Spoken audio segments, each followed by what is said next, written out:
And the commentator goes on to say the resurrected Lord will return and reclaim the fallen disciples at Galilee.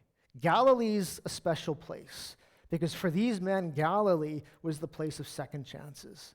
Despite their bravado, despite their boasts, they're all going to abandon Jesus in just a little while. But despite that, it's incredible. Jesus doesn't abandon them. In fact, Jesus goes looking for them. Jesus goes ahead of them. Jesus is already waiting for them at the Sea of Galilee.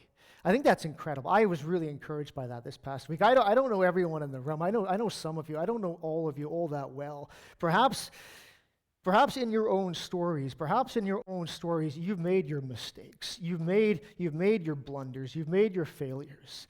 Said it would never happen to you. And then one day, bam, it happened to you. Perhaps it wasn't you. Perhaps you were innocent. Perhaps you're the one that's living in the consequences of somebody else's failure that you've been affected by all those years ago. I believe in the sovereignty of God. I believe in the providence of God, but I also believe that God finishes what he starts despite our human failure, despite our rebellion, and despite our sinfulness, that despite our constant wandering from the fold of God, despite our constant squandering of opportunities, the wasting of years spent in selfish pursuits that have left us in a bigger mess than we were in before, empty, aching, and broken inside, despite all of that. And what I say to you now, I say on the authority of this book, which is the Word of God, that God is more willing to forgive you of your sin than you are willing to ask God forgiveness.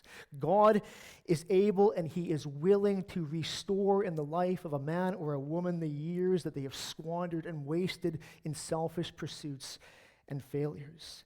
There is coming a time when God will restore the years that the swarming locust has eaten. It may not look exactly as you would want it to look, but in the mystery of God's providence, he is good, he is able, and he can do far more than we could ever possibly imagine. Praise be to God.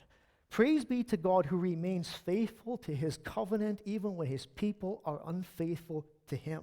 His people deny him and desert him, but thanks be to God that God sticks with those that he's committed to, that God finishes the projects that he starts when men and women are so quick to run away from their commitments. Look at verse 20.